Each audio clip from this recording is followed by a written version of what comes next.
Welcome to the Italian Wine Podcast. This episode is brought to you by Vinitaly International Academy, announcing the 24th of our Italian Wine Ambassador courses to be held in London, Austria, and Hong Kong from the 27th to the 29th of July. Are you up for the challenge of this demanding course? Do you want to be the next Italian Wine Ambassador? Learn more and apply now at vinitalyinternational.com.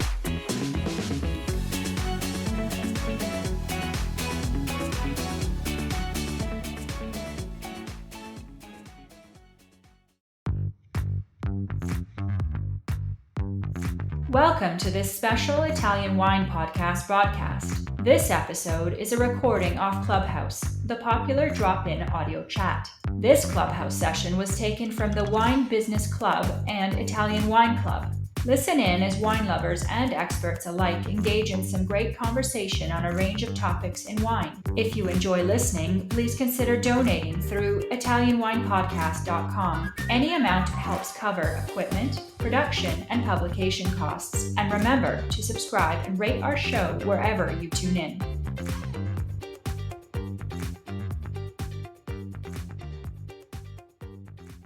Hello, everybody, and welcome to the Italian Wine Club on Clubhouse. This is Stevie Kim here, and we are here today with our ambassador at large, Noell Dorsey. She was acclimated officially as the Italian Wine Ambassador from the flagship edition in 2022. Just before Vinitaly, but she's been part of the community for some time now. When was the first time you tried for the VIA program? The first time was 2017 with Ian. Oh my God, that Yeah. seems like ages ago, I right? know. That's how I met Ellen too. Yeah. A lot of people. Yeah, and Yep, you guys have 2017. been like I always like in the beginning I used to get you guys mixed up. Not that you look alike, but you guys are like always together, you know? So I always thought you were one of the same, but congratulations again. Where are you now? I know you Thanks, usually Stevie. hang out in Nantucket. You know, I'm in Boston now. I have been working in Boston at Skinner Auctioneers as the cellar manager over in their fine wine and spirits department. So I So, left Nantucket. My last season in Nantucket was actually a while ago. It was 2019. oh my God, I should have come visit before. We can still plan a trip, Stevie. Yeah, okay. Okay. All right. And what is the Skinner auctions? What kind of like I mean, is it just like another secondary market auction Correct. house? Yes, correct. So they do. They focus on, of course, fine art and jewelry, etc. They were the largest in New England, but definitely one of the smaller auction houses. And they actually just got bought by Bonhams in the UK. So we are So now what are part they of the called now? Bonhams team. It's called Bonhams Skinner. Oh, They Bonham just Skinner they now. just merged the Does names. that mean like you can kind of vacillate between the UK and Oh, stateside? I hope so. We'll see. That is Okay. one of the goals. Yeah, but they have offices all over the world, actually. So Right. And yeah, you're also doing some teaching, right? Are you doing yes, any? yep. Where are you I'm teaching? teaching at this wine school called the Commonwealth Wine School. It's in Mm-hmm. Cambridge, Massachusetts, and it kind of got started right before the pandemic. So our first year was pretty much only online, but they do, great stuff. A lot of private tastings as well, trade tastings, and yeah, lots of classes for WSET. And I'm teaching a rosé class next week, and I'm going to teach a Sardinia class in July. Oh, So, Sardinia. You're the yep, expert now. trying to be Yeah. trying. So by the way, you guys, for those out there in the audience, check out our video. It's, I think, day 3. Day You're 3. narrating day 3. Yep. Our trip, we did a 5-day trip in Sardinia, Gita Scolastica, with the VIA community, and it was November of last year, and it was great fun. We had Oh, a amazing. yeah, it was great fun. We rented like 2 vans. One Jacopo drove, and the other one Andrea. I was always squeezed between Andrea and Shensa. Yeah, I had I that was right luxury. behind you guys. Yeah. Awesome. But it's we have great memory. It was so much fun.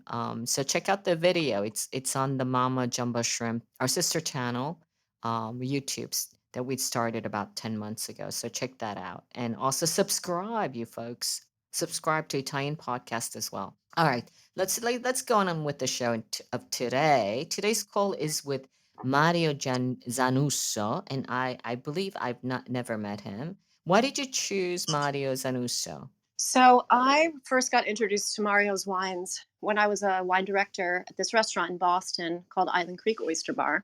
And the rep, she's basically the importer for Massachusetts. Her name is Gemma Giannoni.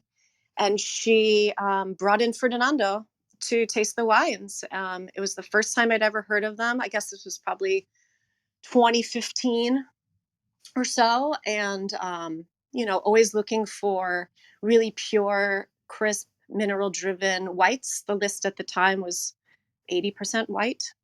And really fell in love with the Friulanos she showed me. We put them on the list immediately, and they have a gorgeous sparkling Ribolla called RBL, and that went perfect for the food.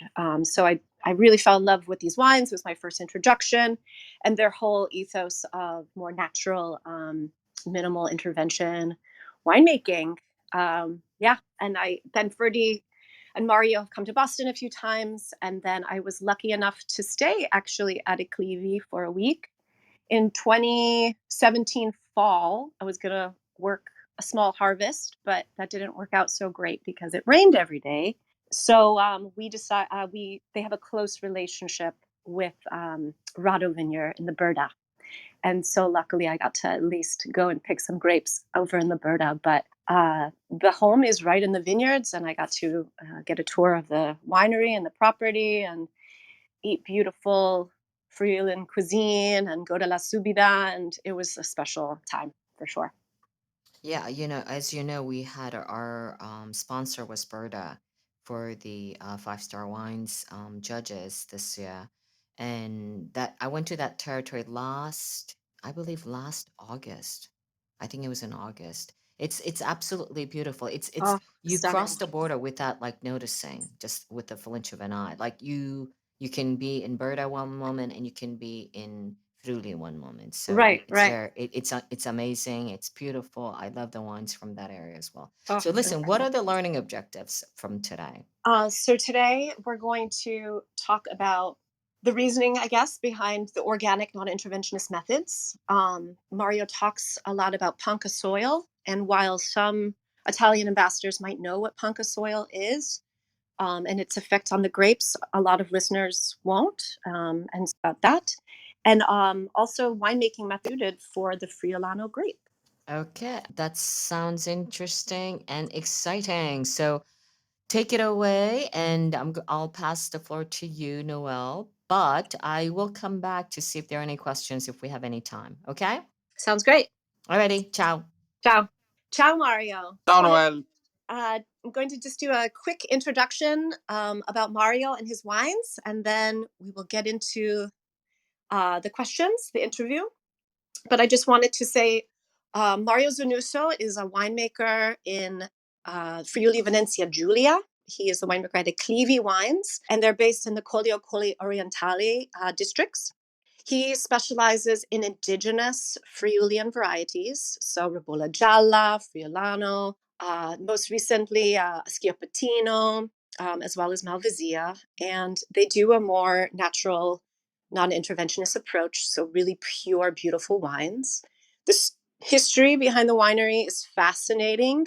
His father, Ferdinando, lived in Africa and worked for the UN before they started this project in Friuli in 1995.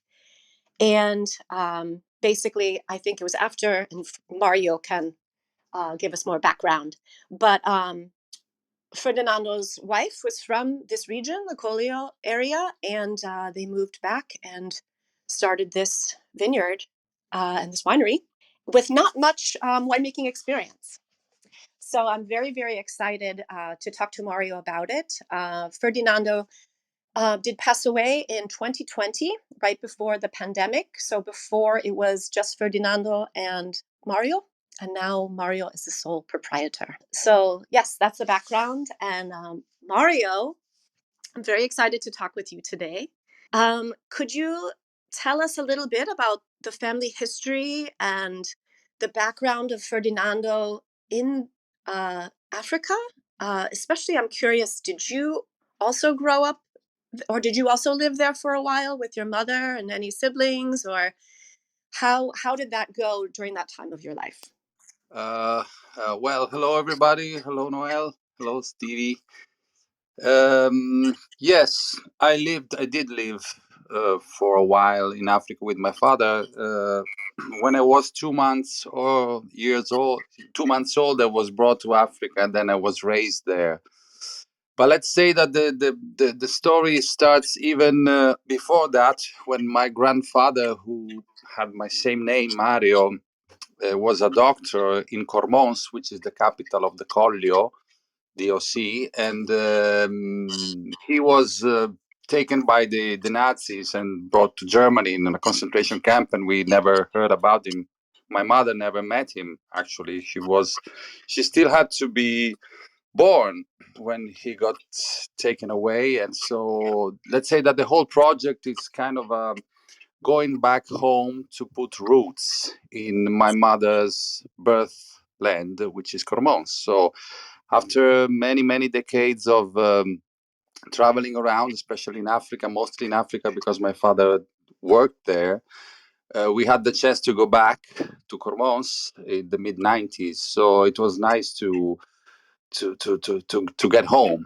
The passion for wine has always been present in my family.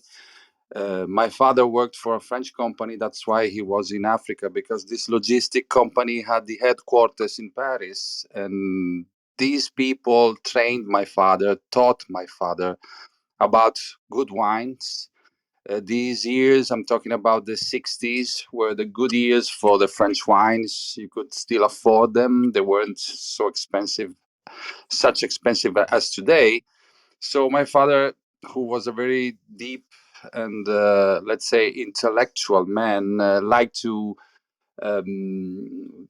study wine and to get into the aesthetics of wine. So he always took me around wineries, estates. When I was a kid, I still have labels that I designed when I was 4, just for for play. And so Amazing. it was something it was always around. It was always there. Wine as a form of culture, as a cultural expression. He taught me to be very respectful about the work that was behind every single wine, and I always appreciate that. So when I finally graduated in economics in the mid 90s, my father retired at that the very time, and so we started together this. I joined him, and we started together this entire journey, and it was very exciting. It was like the natural destination. Was this something that you and Ferdinando had talked about quite often when you went to major in economics, or was this something that No, sort of, okay, not at all. He was following a different path. I had a different. We were kind of separated because he was in Africa, and when I started university, I was in Italy for a long time. So we just spoke on the phone. We met really just a few times per year. So I really needed to have time with him. That's why I decided to join him, because I wanted to be with my father as a person, because I really respected him. I liked him. I liked the ideas he taught me, and I said, "Oh, this is a great opportunity for my life to do something with my father, and something that I was raised to be passionate about." So it happened really by chance, but it was very naturally how it happened. that's amazing. Yeah, it sounds like it happened quite organically. Yeah. So, but both of you did not have a background in winemaking or No, anything like that. So, no. how did that come about? Did you work with various enologists or interview a lot of your neighbors and colleagues, or how did Both. you get started? Okay. We started working with an enologist as a consultant, but my father knew, and he always taught me about this basic principle, which is if you work on a great soil, on a great terroir, that's 90% of the work. I mean, in the cellar, you can just ruin what nature gave you. So we really never, it was never, it never bothered us to not having an education. Also, it excited us to have an approach which was from the outside. I would say from people who were not trained, so didn't have these schemes, these prejudices, or technical competence, and so we could really do it from scratch. Using just our sensitivity, our instincts, and that's why we started with this enologist, because we tasted some wines that he made from great terroirs and with a really little interventionist process as for the transformation of the grapes into the wine. So wild yeasts, which kind of was the easiest way to go, because we didn't have to choose from thousands of different strains of yeast that were available on the market. We just relied on what were the natural yeast of the grapes we were picking. And we chose stainless steel as a neutral vat to start with, because we didn't have to deal with all the complication of other vats materials. So we chose simplicity to start with, because we knew that the first thing for us was to understand what sort of raw material we had in our hands. And we knew that these vineyards were great, were greatly exposed, were old vines. And so the quality we had in our hands was great. We just needed not to ruin that. That's fantastic. How did you find some of these sites? Were they more well known, or was it word of Uh, mouth? it was a matter of a lot of work, going around, visiting, sightseeing. The truth is that, especially at that time, but also nowadays, nobody wants to work on the hills in Friuli, because it has a lot of, it's very labor intensive. The yields are very low, so people prefer to go in full mechanization of the vineyards on the plain. There's a lot of glera, that's the truth. So working on the hills is more, requires a lot of passion and a lot of ingenuity, naivete, because you need to really believe in that, strongly believe in that, and put in that as the main goal, quality, expression of the terroir instead of money making. So we were lucky enough to find these old vines that nobody wanted to buy because of all these reasons, but we really did want to get our hands into the earth, into the soil, and do the physical work, because we came from different backgrounds compared to well-established producers, which were completely used to that, and they were looking for more technology instead of handworking. We were looking for the handworking. We were looking for the physical work to reach and find a contact, and a symbiosis with the earth, with the soil. Now we're talking about the soil, and you write quite a bit about about punka soil. And would you be able to tell the guests today what punka soil is? I mean, is it difficult to work with? You're talking about getting in the soil with your hands. I mean, how is it It's to work with, and what Ponca. is it? It's a local name for the soil of the hills of Friuli, which are a small strip of land on the Slovenian border. Geologically, it's a single island. that covers Collio, Collo Orientale, and Berda. So Iclivi means hills and comprehends Collio and Collo Orientale, and in the near future, is going to comprehend also Berda. So we're going to make Iclivi as a concept of working on the hills, which were a single unique island in the past, and then for historical reasons has been separated. But Ponca, it's essentially it's a soil that is emerged from the sea. It was covered by the sea, and the sea left a lot of interesting layerings of limestone, clay, and other organic matter, which is then emerged because of the tectonic plaques that pushed up the hills. And this richness in sea matter is key to the salinity of the wines that are produced here. This is what I recall since when I was a kid. This specific tension, acidic and salinity. It's like electricity that you have just on the Ponca. Ponca is a local name that expresses this type of soil. Do you find certain grapes thrive better than others? Like, do you feel like Friulano suits really well, or do you think generally a lot of the Friulian varietals express well in Ponca soil?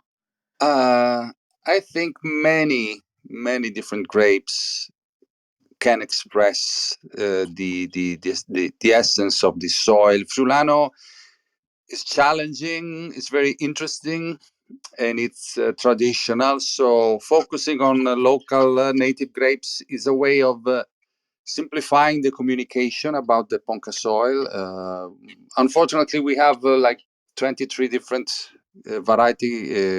different grape varieties allowed by the DOC rules, which makes a lot of confusion when you speak about Friuli. So that's why we focused on the local grape varieties. You can have many grape varieties having really good results on this soil. We decided together with my father to focus on the historical ones because we think that, and we thought that the character is given by these native grapes more than by, let's say, French or international grapes. So we focused on Friulano and later on Ribolla. Friulano is what we started with, and then we introduced Ribolla, and my father was really smart in understanding the potential of the grape Ribolla. So you also say you exclusively use stainless steel and cement in the cellar. Yes, we started with stainless steel because stainless steel is a neutral vat that helps you learn. It's a perfect school to learn about all the vinification issues that you can deal with. So it was like it was great because it's neutral towards the raw material. So we had to learn what sort of character this raw material had.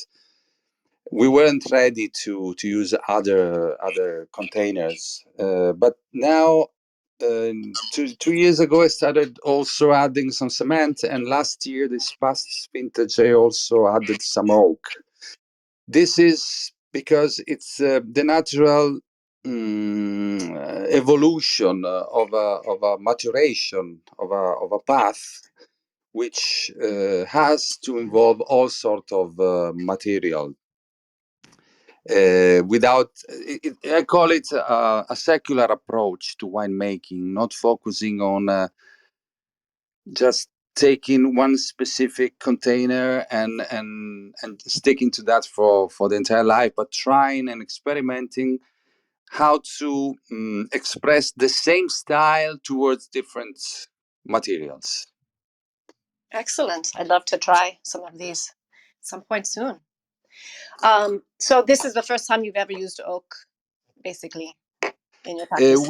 We did in '97. We did use oak. We did use oak for both for whites, for Friulano, and for the Merlot. But we immediately understood that it was a long. We needed to study more. Friulano, it's a complicated variety to treats with oak because it's very low in acidity and it's very concentrated. So going even further and concentrating that leads often to, I call it heavy Friulanos, which is what we tried to avoid for a long time. And then I matured a different perspective. And now that I started using oak, I can see that I can pursue and express that style, being consistent with what we did in the past, but being more projected into the future as a professionally and technically as a winemaker.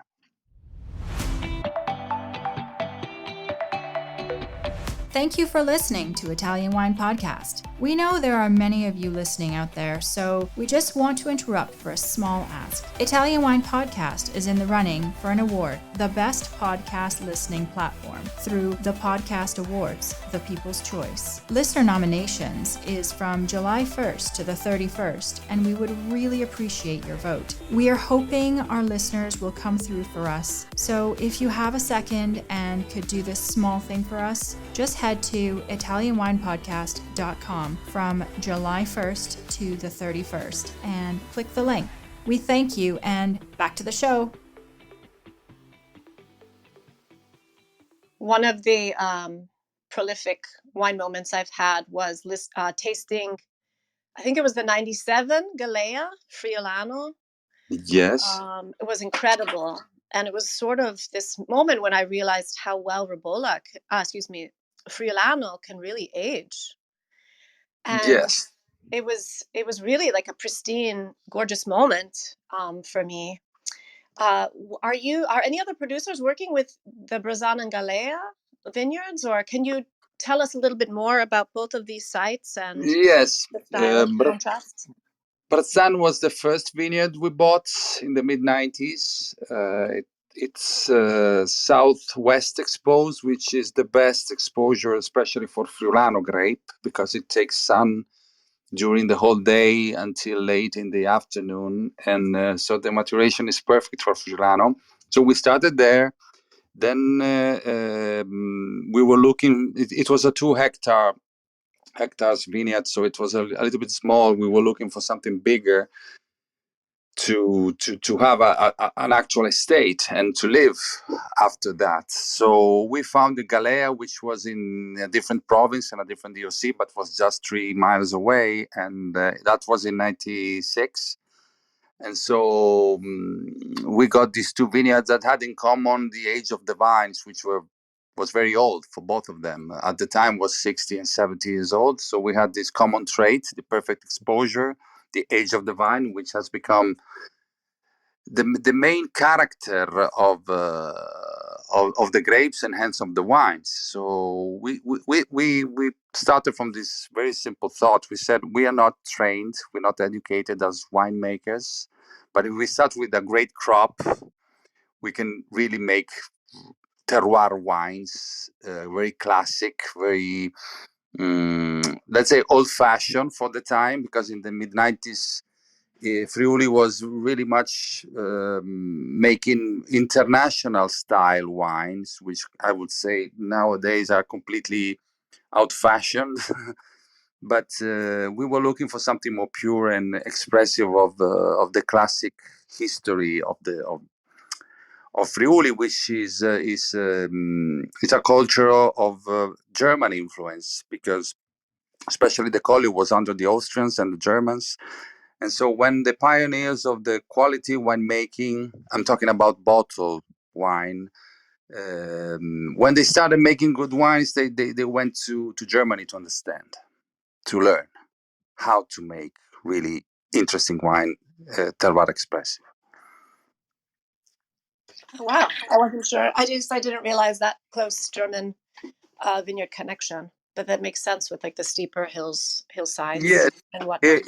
it's very far in terms of type of grapes, because Riesling is not comparable in any way with any of the native grapes we have. But the style, the purity, the cleanness, the lightness, I would say, the neutral vat, and the tension. That was the values that we were focusing on, And this is history. So we didn't want to invent anything. We didn't have to invent anything. We just had to rely on what was our formation as wine drinkers, and which was towards this style of wines. So this is what we tried to reproduce when we started making wines,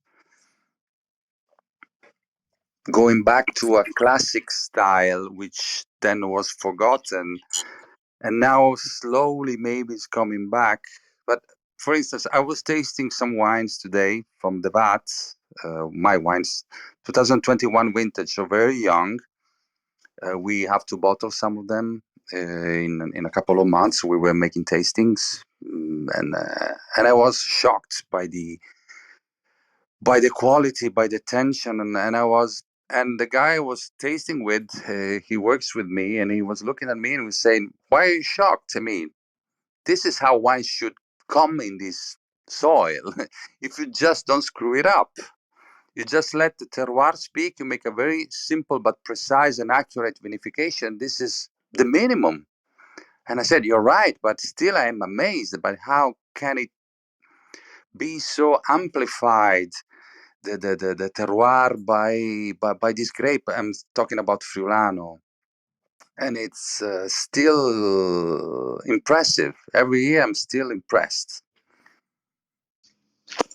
Yes, I mean, the Galea vineyards in particular, like I mentioned, everyone should try those wines. They're just spectacular, really gorgeous, lush, rich.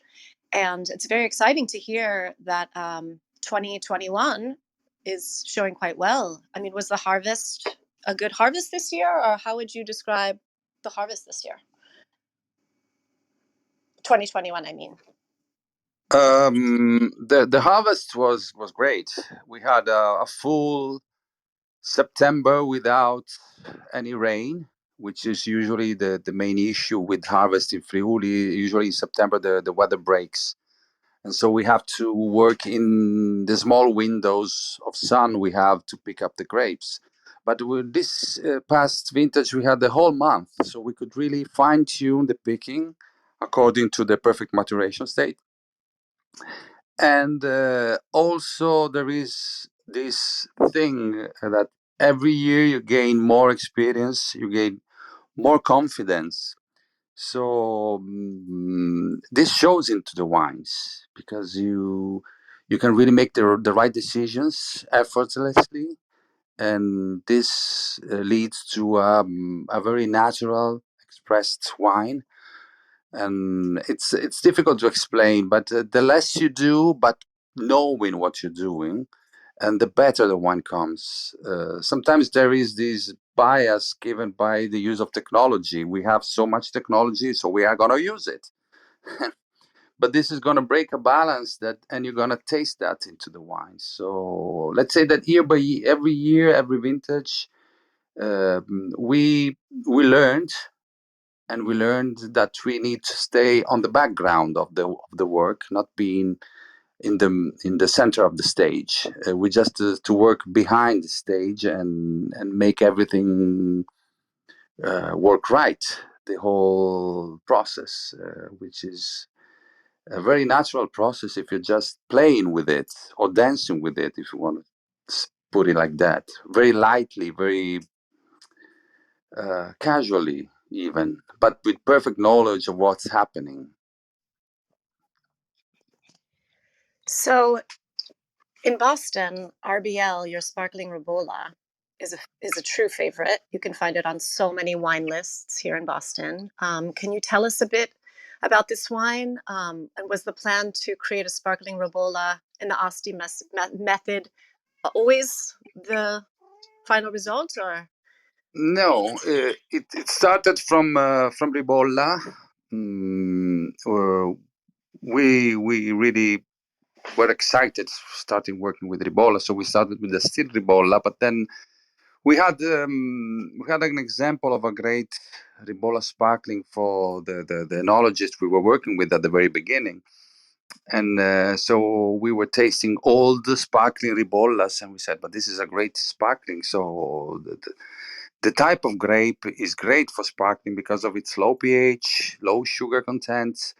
It's a very subtle aromatically, and a problem you have to deal with when you're talking about sparkling wines. If you have plenty aromas, these are going to be amplified by the CO2. That's going to kind of make it even more aromatic. So Ribolla is perfect for the style of sparkling we were looking for, which was very elegant, very fine. And at the beginning, we tried the Charmat, we tried the Champenoise, but then we very immediately understood that Ribolla is so delicate, it can't bear a secondary fermentation. It's like cooking twice spaghetti, for instance. You have to nail it at the first at the first attempt. So the first fermentation is the one that keeps the primary aromas, the varietal aromas, the delicacy of the grape Ribolla. So when we experimented that, we said, okay, this is good, this is perfect, because we're not adding any sugar, no yeasts to induce a secondary fermentation, and we had all we wanted from the grape, but amplified by the CO2. So it was pure pleasure. That was the idea. It reminded me.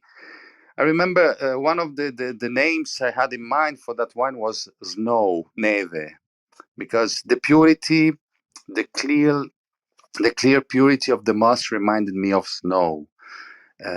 So this is how it Wow, quite started, poetic. and yeah. And year by year, we of course fine tune the winemaking. So now I'm late picking the grapes, because you need to have all the sugars there. Since you're adding no sugars, no yeast, you need to have all the maturity there. So it's a sparkling wine designed slightly differently from the common methods we know. It's also different from Asti, because Asti leaves high residual sugars, whereas here the goal is to go full dry of the sugars, because Ribolla is not as aromatic as Moscato, so any residual sugar would immediately turn it into a dull, ordinary wine, which we don't need. It's fascinating to hear how you make it, because it really is so successful and just very pure and just a gorgeous sparkler. It's Thank one you. of I think it's my favorite sparkling Ribolla for sure, but one of my favorite sparkling wines across the board. Honestly, it's quite great. Thank you. Yes, Um, it's interesting. I mean, I like very much the idea came up, and it was immediately we said it's a nice idea. When you have a nice idea, it works in its simplicity. yeah, it definitely works. Congrats. I had a Thanks. question because you were mentioning Moscato and the more sweet style, but you have a Verduzzo, Yes. which you make in a dry style, which is quite unique. Um, was the intention to always make a dry style? Have there been experiments with sweet wine in the past? The very first vintage very first harvest we picked of Verduzzo was 97, and we actually did a sweet wine. But Verduzzo lacks the acidity to make a truly outstanding sweet wine. So we weren't really satisfied with the outcome. And historically, I remembered Verduzzo. My father taught me about Verduzzo being as demi-sec or dry white wine, and he made me taste some wines made in that fashion in the past. I'm talking about the 70s. And I always remembered this the class that these wines had. And so we just tried it dry, since culturally the Verduzzo, especially in the southern part of the Colorintali where we are, was a dry wine. I even found some historical records in the archives of Udine showing Verduzzo dry succeeding in wine contests in the 19th century. So there's definitely a background there for a dry wine, and the results are of a truly elegant, rich, powerful wine that's fully expressive of the terroir of the Ponca. So it was natural to follow that path and vinify that way, because it's so much expressive. And even whenever I have a blind tasting of all the range, usually Verduzzo is the one that everybody goes back to, because it's so unique, and that gains the interest immediately of people tasting all over the world. Whenever I taste it, people say, "Oh, this is a great white wine, full of structure, body, but at the same time, it's elegant. It's like a light red wine. It has these red fruits in its aromas, which is very, very fascinating." We actually enjoyed a bottle of that this past April at Bottega del Vino. It was a nice Uh-huh. treat to have that with some of the other fellow ambassadors. So it was great. And I noticed you are also now working with Cabernet Franc, Yes. or maybe you have been, and I was unaware. How long have you been working with Cab Franc? Cabernet Franc, it's a recent project. In fact, all the red wines were kind of left aside for a while. We just did a little Merlot, but we spent almost 10 years focusing on whites and developing our own style, vision. Technically, really needed to go deep into that. So red wines were not on our radar for a while. But then through Schioppettino, which is also known as Ribolla Nera, Black Ribolla, the red wines came back into our into our perspective. So through Schioppettino, then I was offered a lease of a vineyard of Cabernet Franc in Butrio, which is a great area of the Collo d'Italia for reds. And I said, I want to try it, because Cabernet Franc has always been interpreted as a herbal, greenish, vegetal wine in Friuli, very deep in color, very herbal on the nose. I really never liked it. So I said, I want to try it. And I really liked the results. And so it's part of a path that's towards finding terroir expressions, no matter the variety, using the variety as a mean to express the soil, the subsoil, and the local culture. So I really wanted to do something I never thought about doing, which was a Cabernet Franc. And this opened a whole lot of other opportunities, which I'm experimenting right now, and which I'm very happy about it, because it's a personal growth you reach through making wine. That's very exciting too. Were you picking a little later with Cabernet Franc? Yes, Okay. yes. Picking a little bit later, macerating a little bit less. So the infusion of the skin it's very light. Just twice remontages per day instead of the usual 3 we did on the Merlot. And it's like painting with a very light touch. And it was the 2020 was the first vintage of Cabernet Franc we released, and now I'm doing it also in 2021, and it's going to be part of the range. So it's going to be Scopettino is the main red grape variety, Merlot, because historically we always been doing Merlot, and adding a little bit Cabernet Franc. It was very, very interesting for me. Have you blended some of these grapes once upon a No, time, or no? Okay. no, I'm blending the whites. I'm going back to the original blend of Galea and Barzan, which were born as and designed as field blends, so with all the grapes of the same vineyard, instead of focusing on single varietal wines. But for the reds, no, because historically Scopettino has always been vinified as a single varietal wine.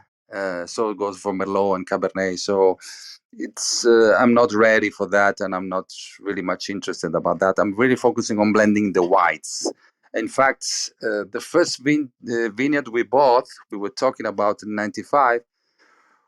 I just replanted it last year, in the past year, and we're finishing now to prepare the soil because, and the idea is to close the circle and to go back to the origin with the same composition, field composition, which is Ribolla, Friulano, Malvasia, and a little bit of Picolit.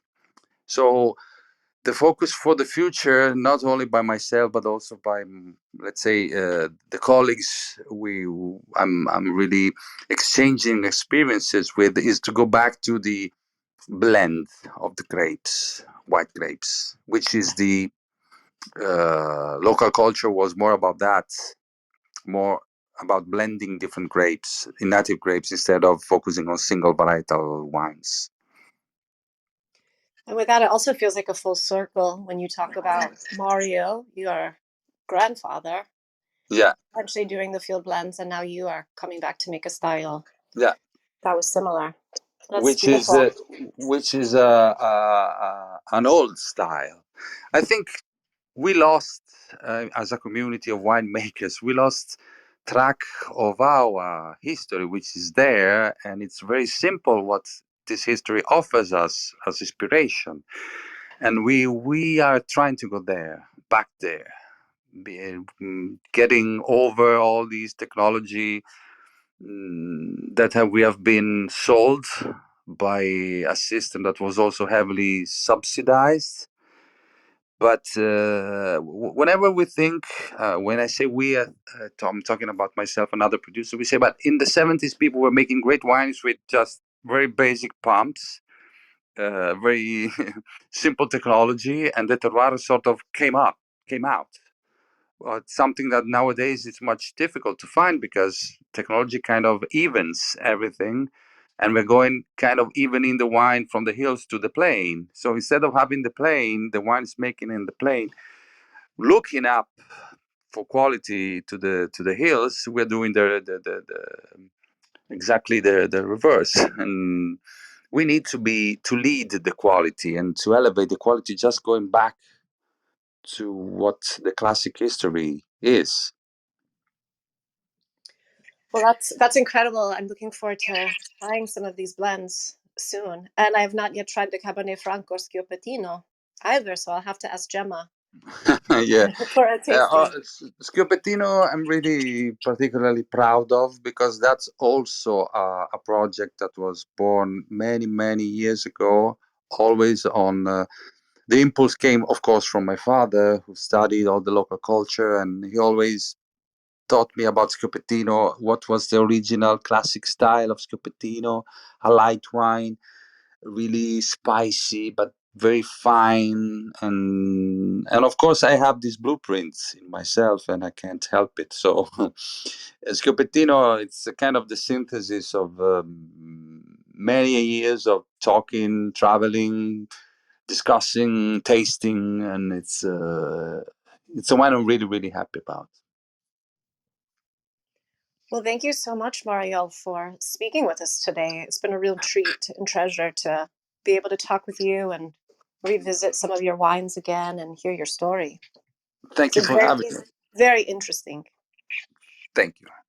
And some people might have some questions. We leave this part for potential Q&A, but Yeah, this was excellent. I'm gonna bring Laika. Laika is our clubhouse manager. Ciao, Laika. Ciao, Stevie. How are you? Where are you? I'm home. I'm all Okay, good. because you're always like on a train or shopping or something. No. Now I'm So here. Laika, tell us a little bit about the program. The next is there another, by any chance, another call tomorrow? Yes, there's gonna be another call tomorrow. I know All you're right, gonna so be in I'm not sure I Tuscany. can make it because I'll be in Tuscany. We'll figure that out later offline. And who's the guest tomorrow? So we're gonna have Cedric Isri. So he's also from the Verona 2022 Italian wine ambassadors. Yeah, Noel, it's your classmate. Mm-hmm. Yeah, Cedric. So he's going to interview Frank Cornelissen for tomorrow. And for next week, we're also gonna have Bev Borden. She's gonna interview Chiara Condello, and followed by Monica Sax. Okay, it's hard to pronounce her last name, but it's Zweska. She's gonna interview Sophia from Tenute Bosco. So that's what we have confirmed in the lineup. Okay, great. Fantastic. Did you have a question for Mario? Yeah, I'm actually very curious because you started talking about a winemaking philosophy, but I wanted to hear from you, Mario, like what really is your winemaking philosophy? The winemaking philosophy that inspires the all I do, it's the only one I can think about. I mean, it's going back to the roots. It's going doing something very respectful of the soil. So really using very simple but accurate techniques that I'm constantly studying and trying to handle as much better as I can, and I'm really inspired by this. So all it's about people I'm working with. It's about treating the mast in a very respectful. It's very instinctual, I would say. It's not something fully rational. I'm following an instinct when I'm in the cellar. It's I don't know. It's like playing an instrument. You can't really track it down to just notes. It's more than that. It's more complex than that. But at the same time, it's very simple when you do it, when you make it. I'm not following an idea of, let's say, natural wines, which is an abused word and has been emptied of its meaning by so many years of using it without knowing what it was about. So I would say that classic winemaking of Friuli is, of course, natural. I would say that classic vine growing, vine tending, it's of course organic because this is how it was. It's always been. So it's just going back and adding a tiny little step in a very long path that was traced by our elders in the centuries. And I think it's nice to think about a long historical thread when you think about wine. I like to talk about cultural wine more than natural wines. So, Mario, I have a question for you. I mean, for those who are less familiar with your wines and winery, can you kind of give us kind of the big picture in terms of numbers? How many wines? How big your company is? Where it's how many bottles? Where Um, you export? Just to kind of contextualize your sure. size and the volume.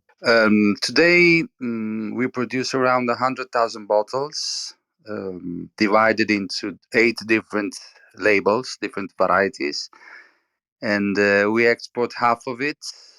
Most of it, of course, in the United States, which is a very important market for us. Also, thanks to Gemma, that works in Boston and helped us a lot to bring our wines into the States. And also we have some side projects that bring the overall figure around 150,000 bottles, because we're also experimenting different wines, different labels, different styles, but with the same philosophy underneath. So, and of course, now we have this plan, this project of also starting a cellar in Slovenia, in Brda. So That it will was my be, next question. yeah, I think a lot of you have vineyards and vines both in Berta and also in the very borderline of both countries. yes.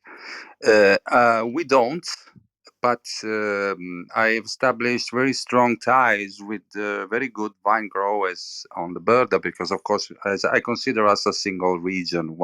winemaking region. Yeah, I agree with you. So it's interesting to create a community working all together. instead of being myself, let's say, a landlord, having people working for me. I like to work together with people on the same level. So the new projects I have for Slovenia is to involve people, local people, Slovenian people, that has to bring their own culture to the winemaking, and I want to do something that's really rooted to that specific culture and soil, and so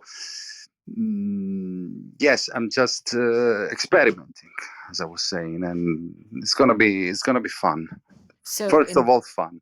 so in the grand scheme of things, will you also be producing Slovenian wines? Yes, Slovenian Okay. wines, meaning from Brda, but Yeah, I'm from not. Berta. I'm not Yeah. thinking about orange wines because they're too far from my aesthetical sensitivity. Although I like them, I drink them. I won't be able. I would not be able to get into them and making them because I'm focusing on a different style, which can also be translated into Slovenian style because there's a lot of very good land, and the culture can be very much of good influence to grow, to personal growth and professional growth. I like to say wine is. I know it's not a good word, a nice word, but it's contamination. The must is being contaminated by yeast. So I like this idea of exchange, cultural exchange, as reciprocal contamination. Hmm. So I'm gonna have to close up the room, Mario. But how do people find you if they want to come for a visit? For example, visit your winery. How do they do that? Oh, they just can write me an email Mm-hmm. through at gmail.com, and I'll be happy to make arrangements to receive visits. With what we do, especially in the summertime, constantly, and I'm very happy to have people visiting us. Okay, fantastic. Grazie, Noel, and thank you for introducing Nadia to our community. And we look forward to seeing you. Are you coming to any of our Gita Yes, I would love Scholastica to. soon? I would love to. I'll sign You up. know, I haven't. we're going to Lugana, Franciacorta, Montefalco, and Sicily very soon, and also Awesome. Campania. Yes, in Campania, I saw that. Yeah, and Mario, if we get a chance to go to your area, you'll be hearing from us.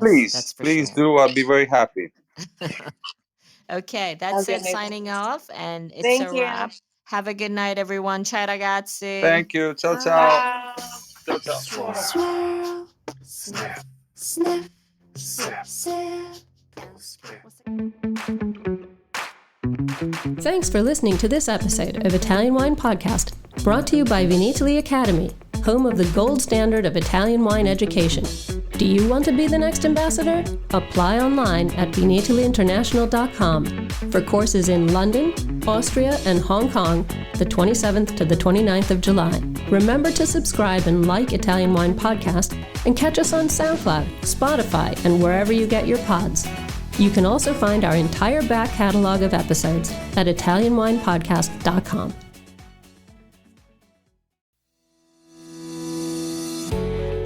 Hi guys, I'm Joy Livingston and I am the producer of the Italian Wine Podcast. Thank you for listening. We are the only wine podcast that has been doing a daily show since the pandemic began. This is a labor of love and we are committed to bringing you free content every day. Of course, this takes time and effort, not to mention the cost of equipment, production, and editing. We would be grateful for your donations, suggestions, requests, and ideas. For more information on how to get in touch, go to ItalianWinePodcast.com.